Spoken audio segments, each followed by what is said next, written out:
Welcome to the Someone Summer podcast. It's Wednesday, March 2nd, and I'm your host, Nicole. This is episode 51. This episode is brought to you by #FamTaughtMe, my fertility awareness education initiative.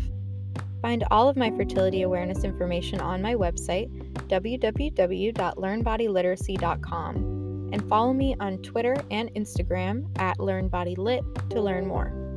I'm excited to announce a new program, Critical Menstrual Studies. This is a 6-month program that you can jump in on at any time, and we'll be reading and discussing critical menstrual studies every last Saturday of the month. Critical menstrual studies is the study of the menstrual life cycle as a category of analysis. All of menstrual life, which is a trajectory that begins before first menstruation and continues afterwards post-menopause, is deeply impacted by systems of power and cultural knowledge. Critical menstruation studies seeks to understand who benefits from social constructions regarding menstrual life. Critical menstrual studies will have 6 sessions together. Intro to Critical Menstrual Studies, Menstruation, Context and Meaning, Self-Objectification, Shame and Menstrual Hygiene, Menstrual Regulation, Laws, Policies, and Menstrual Activism, Data, Marketing, and Menstrual Consumerism, and Reclaiming Menstrual Knowledge Production. If this is something that you'd be interested in, you can head over to my site to learn more. I also think this is an excellent opportunity to connect with others in your field or related fields. You can sign up for the course at www.learnbodyliteracy.com. Now let's get to the episode.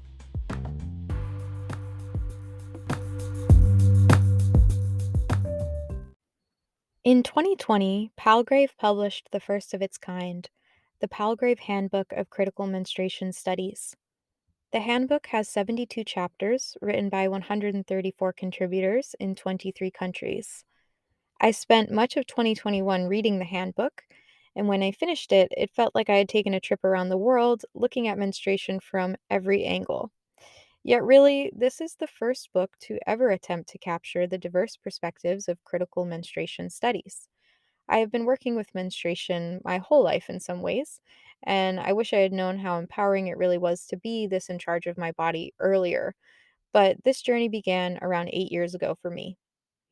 To be trying to participate in the knowledge production around fertility awareness, menstruation, informed consent, abortion, and other really important topics without any fundamental theoretical framework has been frankly challenging. It's hard enough to be practicing what I've termed autonomous menstrual management, or essentially taking matters into your own hands, because at the end of the day, this practice is my life. It has to be, because I rely on the fertility awareness method. And so it has always been more than just theoretical to me. But as a scholar, I believe that the theoretical framework is necessary because it pushes us forward and it forces us to challenge our beliefs. This growth is essential to my own journey, and I know it will be for the whole movement towards menstrual equity. So I'm forever grateful to the editors, contributors, and countless others who put together the Palgrave Handbook for Critical Menstruation Studies. It is truly a gateway into the whole new area of research and an opportunity for so much more. As both a student and a teacher, I know how living with a menstrual cycle shapes and impacts your life. And I know how many people are struggling because they don't have access to menstrual health advocates. Most people haven't even heard of a menstrual health educator or a fertility awareness educator, and lots of people still haven't heard of a doula or a midwife. So we are all pushing this forward and engaging in the knowledge production around birth justice and reproductive justice. And I'm really proud of everyone because I've seen firsthand how this information is spreading. It is our work that pushes this conversation forward, and we need to build our network, and most importantly, we need to stick together and create communities that reflect our values. As Chris Boble states in the introductory chapter, Menstruation as Lens, Menstruation as Opportunity, menstruation, and more broadly the menstrual cycle, are often dismissed and derided. The same goes for menopause, at the further end of the reproductive lifespan. It is transgressive to resist the norm of menstrual and menopausal concealment. With notable exceptions, across cultures and historical eras, we socialize this biological process. including serious inquiry into its form, function, and meaning, into hiding. This is short sighted and at the same time deeply revealing, as it shines a bright spotlight on the need for change. After all, a dearth of attention to a fundamental reality, and indeed a vital sign, is not only a profound knowledge gap, it is an exposure of the power of misogyny and stigma to suppress knowledge production. And when we lack knowledge, we cannot effectively act to effect change. This is the core of what brought me to menstrual scholarship and advocacy. I felt that my initiation into this work was about how my own lack of knowledge about my own body was what was not allowing me to get better, or to truly make my own informed and fully autonomous choices. I went 11 years without knowing my menstrual cycle was a vital sign. And when I finally received this knowledge, I felt cheated out of the time that I had lost without it. This doesn't mean that knowledge about the menstrual cycle is the only part of me that I have to offer, or that it's even central to my personality. But it does mean that it was more vital than I ever understood, and that my own internalized white and patriarchal biases would not allow me to see that menstruation was fundamental, menstruation was powerful, and menstruation was the key to a lot of understanding that was missing in my life. And though I was always aware of being a girl and a woman living under patriarchy, and though I was fascinated by the idea of women being strong willed and intelligent and athletic and independent, somehow menstruation was effectively concealed to me. I followed the social norms around menstruation for many years. I dealt with menstrual pain for many years. And I had no idea how it impacted my life other than it signifying the goal of not becoming pregnant when I didn't want to be. So to think back on that hollow understanding now is pretty striking, as menstruation came into my life and changed the whole course of it. I do think my younger self would be proud to know what my older self has been up to. It's now clearer than ever how much menstruation and stigma are pervasive across cultures, nations, and other groups. And this is why it's so important that we fight to bring critical menstruation studies forward as a discipline and to use the handbook as a jumping off point for further scholarship. The handbook is extensive, but it is most focused on the meanings of menstruation, and it's organized thematically. Over the rest of the episode, I'll be skimming through the handbook to give you an overview of what's going on inside. I also encourage you to delve into the handbook yourself. I think it works as an excellent reference book, and I love to keep it downloaded so I can pull it up and search for keywords and themes in my own work.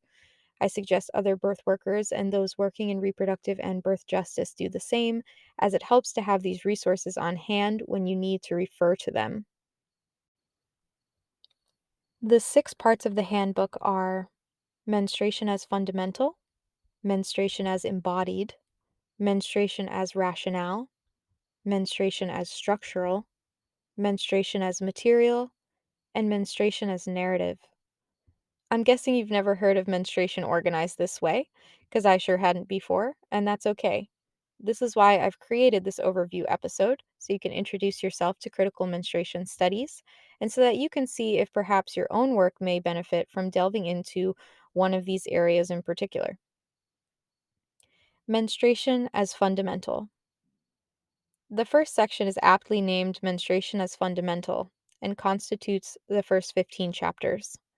As the editor, Inga T. Winkler, says, menstruation unites the personal and the political, the intimate and the public, the physiological and the sociocultural. Menstruation is fundamental because it either facilitates or impedes the realization of a whole range of human rights. The chapters will seek to bring together the diverse experiences of different people who menstruate, and to particularly highlight the sociocultural, religious, and political contexts that shape and provide meaning to their experiences. Some of the chapters include bleeding in public, rethinking narratives of menstrual management from Delhi's slums, the realities of period poverty, how homelessness shapes women's lived experiences, bleeding in jail, objectification, self objectification, and menstrual injustice, the human rights of women and girls with disabilities, sterilization and other coercive responses to menstruation, and navigating the binary, a visual narrative of trans and genderqueer menstruation. As you can see, this part of the handbook is just packed with perspective. Not only are the chapters diverse in their content, they're also diverse in style, from research to personal essays and conversations. As much of menstrual studies has been relegated outside of the academy, it is an important choice to include this heterogeneity of source material to open the handbook as menstruation as fundamental. As you can read from the diverse stories in this section, it affects everyone differently, depending on their life circumstance, culture, and environment. For example, a theme that has come up in my own work in art has been the antagonism between women's bodies and public space. And this is brilliantly depicted in Shalini Vora's chapter about the homeless women in Bristol, UK, who experience a kind of double stigma by being both homeless and a person who menstruates. This affects the way they exist in public space and have to navigate privacy and physical pain during menstruation. The inability to conceal menstruation comes up again as an important theme in this context. Another really powerful chapter comes from Linda Steele and Beth Goldblatt, who argue that critical menstruation studies must deal with the unaddressed needs of menstruators with disabilities and to defend their human rights from coercive interventions, including sterilization. They write, menstruation by women and girls with disabilities, and menstrual behavior purportedly displayed with women and girls with disabilities, have been the basis for coercive interventions by parents, carers, medical professionals, and the courts, particularly through sterilization. And there's even more to dig into in this section, including exploring menstruation in the context of migration, child marriage, caste systems, and religion. The chapters concerning religion are fascinating, as many of the modern fertility awareness methods were crafted and perfected by religious communities and ritualizing menstruation or through taboo. The key thing to take away from menstruation as fundamental is that there's an importance to recording and analyzing the lived experience of people who menstruate all over the world. Gender is just one element in a complex set of factors which intersect and impact the experiences of the individual. Because menstruation has been relegated to a private matter, this section highlights the fact that menstruation constantly agitates the public sphere, and those who menstruate publicly are in fact participating in a form of resistance to patriarchal life. The editor concludes that menstruation is fundamental because it is ultimately about power relations. This framing is extremely important to a human rights perspective on addressing menstruation because it concerns the dignity and agency which every menstruating person should be afforded, but is often unable to because of the constraints of their sociocultural norms or because they don't have the ability to determine their own destiny in a larger context, such as someone living in a refugee camp or someone who is incarcerated. Menstruation as embodied. The second section is devoted to menstruation as it is experienced in the body. The chapters contained within focus on how power disciplines the body and the many ways in which the menstrual cycle becomes a site of sexualization, self objectification, and objection, of shame and shaming, of medicalization, disability and dysfunction, and even a source of moral panic. This section also highlights how proper management and concealment of menstruation constitutes what has come to be known as menstrual hygiene, and how abiding to these norms is a socially accepted way of performing feminine gender.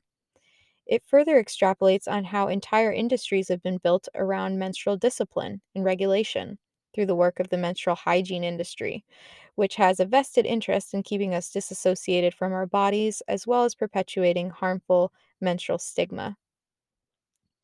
Some of the chapters include the menarche journey, embodied connections and disconnections, learning about what's down there, body image below the belt and menstrual education, the womb wanders not, enhancing endometriosis education in a culture of menstrual misinformation, and premenstrual syndrome, PMS, and the myth of the irrational female.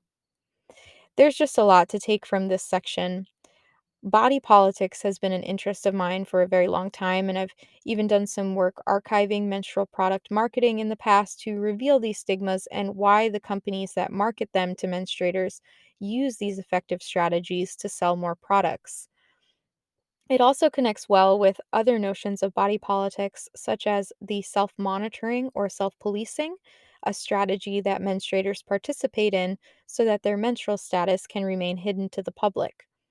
This extends further to the self prescribed label of being PMS, which is used to distance themselves from their embodied selves in an effort to retain their femininity, a certain way of placing blame on the body instead of one's own desires. Indeed, self objectification is strongly persuasive, and because of the sexual objectification of women's bodies under cis hetero white patriarchal capitalism, women's self policing goes beyond menstruation and into all forms of feminine presentation, which has disastrous effects on the psychological and sexual well being of the person. This connection has been confirmed through study, where women who self objectify have been found to have particularly negative attitudes towards menstruation. This cascades into all forms of their menstrual life, whether that is the elimination of menstruation or deep seated shame around pregnancy, breastfeeding, and other reproductive life events. These attitudes may be the trunk from which many other branches stem, leading to risk taking around their mental and physical health. All of this to say that menstruation as embodiment is a fascinating point of research, and the chapters contained within do a great job of exploring the areas around self esteem, stigma, self presentation, sexual health, and more. Because menstruation happens in the body, it means that the body becomes the target site for our stigmatized status. This deeply impacts the lives of those who menstruate and their ability to live freely with self determination. Menstruation as rationale. In Part 3, the handbook gets into menstruation as rationale, the ways in which menstruation has been used as a rationale to purposefully curtain women's political rights, access to legal processes, and/or benefits of citizenship, including the ways that menstruation is constructed as disabling and a liability. This everyday sexism is an enforcement of difference, and thus menstrual exclusion is normalized. The chapters in this section explore critiques of menstrual taboo and how it is used to direct behavior to suppressive strategies like contraceptives that stop bleeding and hormone therapies for menopausal people. The section begins with the famous essay If Men Could Menstruate by Gloria Steinem. Much of the feminism from this era has been thoroughly critiqued and built on or rejected, but this essay remains relevant, and perhaps that is because not enough has changed since. The importance of this essay lies within its ability to expose what is considered innate difference, but what is actually culturally constructed difference. The chapters afterwards include empowered bleeders and cranky menstruators, menstrual positivity, and the liberated era of new menstrual product advertisements. You will find out when the time is right, boys, men, and menstruation, becoming female, the role of menarche rituals in making women in Malawi, and menstrual shame, exploring the role of menstrual moaning. These later chapters are equally as powerful, and they brilliantly depict why menstruation is so enraptured in contradiction, and how becoming women helps you gain status and power, but also constricts you to a narrow social behavior around menstruation. When menstruation is used as a rationale for exclusion, go to the root of the problem and then work collaboratively. The topics in these chapters should be explored more deeply whenever you can expose an example of menstrual as the rationale for segregation and exclusion. Menstruation as structural. Menstruation as structural is the sociological context within which menstruation is regulated. The laws, institutions, policies, programs, data collection, and more. It also gets into how the past decade has been impacted by menstrual activism and the shift that has already begun to occur through the menstrual equity and period poverty movements, as well as the establishment of Menstrual Hygiene Day and the removal of the luxury tax on menstrual products. Some of the chapters included are addressing menstruation in the workplace, the menstrual leave debate, menstrual justice, a missing element in India's health policies, policy and practice pathways to addressing menstrual stigma and discrimination, monitoring menstrual health in the Sustainable Development Goals, and not to be missed, Personal narrative, bloody precarious activism in Uganda. This is essential if your work is in government or non government sectors and you wish to push the advocacy towards menstrual justice forward. The section begins with the water, sanitation, and hygiene or WASH sector and how efforts to improve infrastructure can lead to better conditions to experience menstruation. Menstrual hygiene should be included in the human right to sanitation, and this area had been previously overlooked. As happens frequently in human rights and activist spaces, implicit biases must be exposed in order to be addressed. However, WASH is a heavily focused on access to menstrual products. This is valuable, but needs to be critiqued as too narrow to address the structural inequities that cause menstrual injustices in the communities they hope to serve. Global and national developments have made meaningful strides to address the political nature of menstruation, but policy has hardly adapted to the needs of menstruators. Menstrual health and well being still lacks a voice in most formal national, political, and workplace agendas, and the nature of work today brings about the question of menstrual leave and other policies that fight menstrual stigma and other gendered stereotypes. Additionally, the chapter addresses what happens when sensationalized statistics are used to move policy in ways that aren't materially useful to the communities or the imposition of Western cultural ideals about menstruation, which is a form of menstrual colonization. The other really valuable thing to take from these chapters is that in our efforts to actually make menstruation more equitable, make menstrual education more widespread, are we excluding and marginalizing people in the process? Whenever a topic seeks to become mainstream, it risks losing the perspectives needed to actually address it at the root. This will only come from authentic relationships with and communication with menstruating people, not through policy decisions that are made in isolation from the community and solely for political gain. Menstruation as material. Menstruation as material is pretty obvious. Menstruation occurs.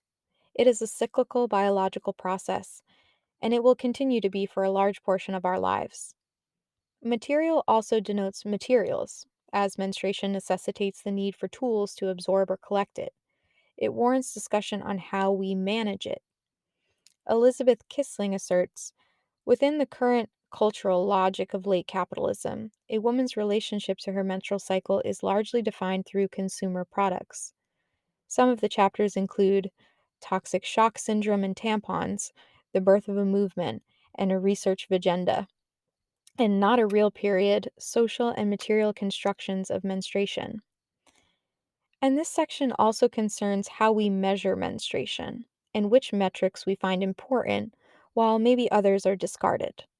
This comes up a lot in fertility awareness work, as we're often discussing our own form of metrics that aren't typically utilized by Western medicine, like looking at the consistency and color of blood and cervical fluid, as well as basal body temperature on the chart.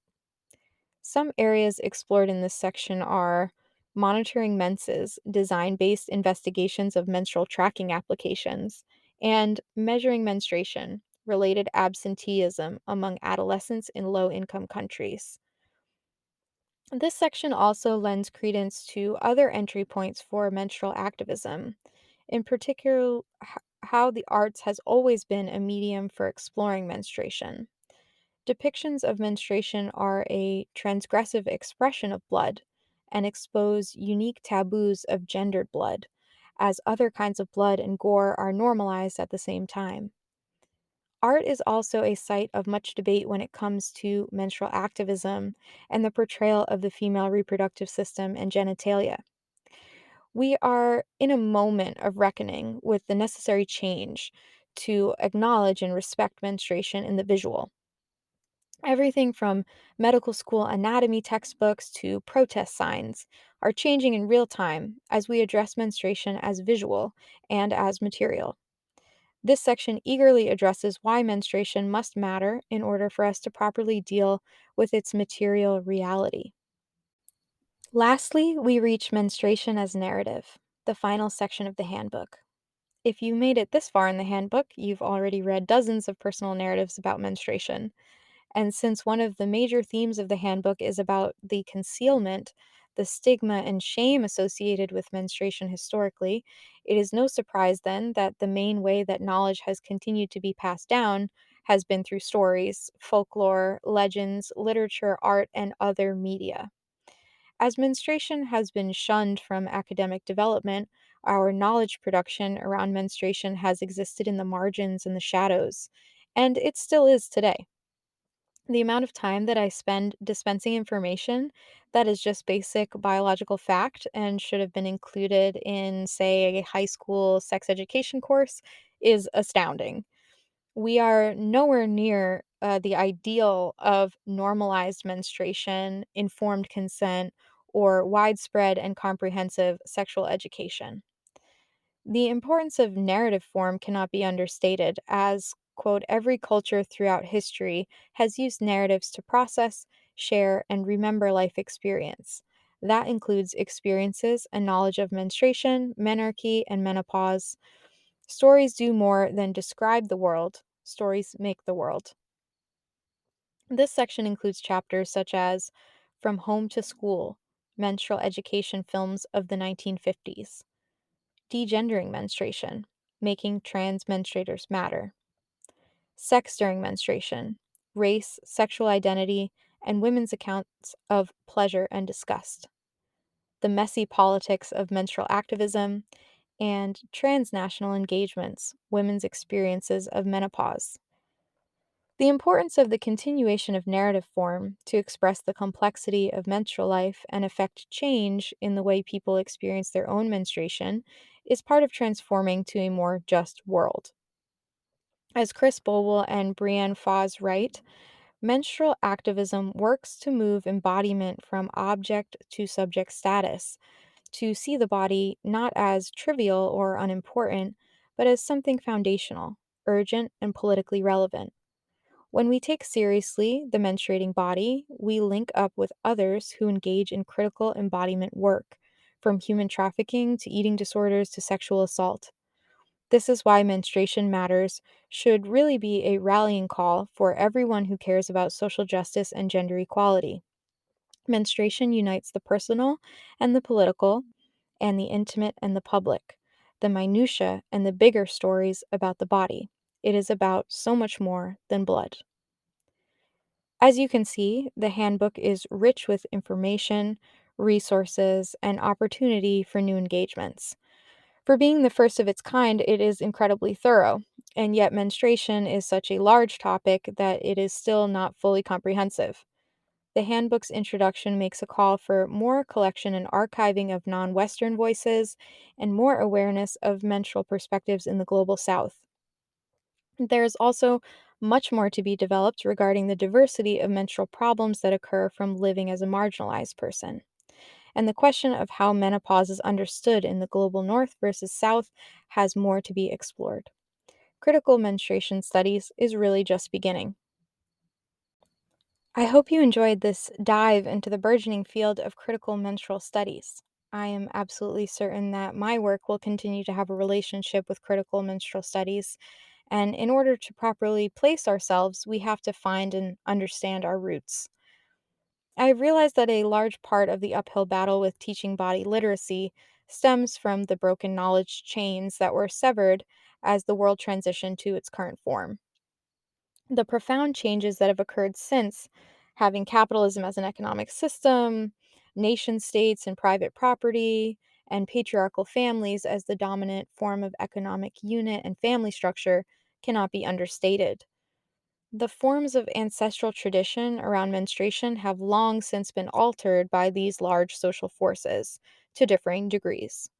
Now, we exist in a world where menstruation is still heavily stigmatized, while also looking down on the past, before, when women were oppressed, as opposed to today, where we act like they and all people who menstruate are not.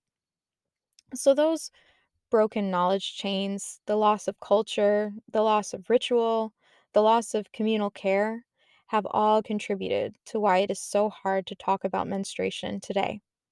Never mind all of the material work that must be done to destigmatize menstruation in action, like in life, in real time. So this is something that we'll have to work through with praxis, which is the marriage of theory and action. And the framework that is presented in the Palgrave Handbook of Critical Menstruation Studies is a great place to start that journey. So, if you are interested in menstruation, reproductive justice, birth work, or if your work touches people who menstruate, and likely it does, you will find valuable things in this book. So, again, a big, big thanks to all of the editors and contributors to this masterful piece of work. I am deeply grateful.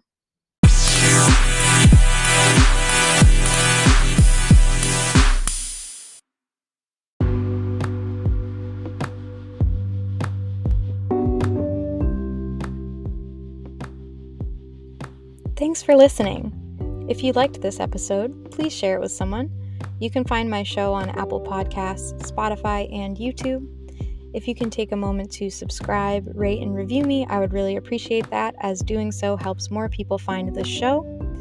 And this episode is brought to you by my Fertility Awareness Education Initiative, #FamTaughtMe. You can book a session with me by heading over to www.learnbodyliteracy.com, and you can follow me on Instagram and Twitter @LearnBodyLit to learn more. Don't forget to sign up for Critical Menstrual Studies and join us if you want to dive in deeper, as your support is always appreciated. And this concludes episode 51 of the Someone Somewhere podcast. Good night.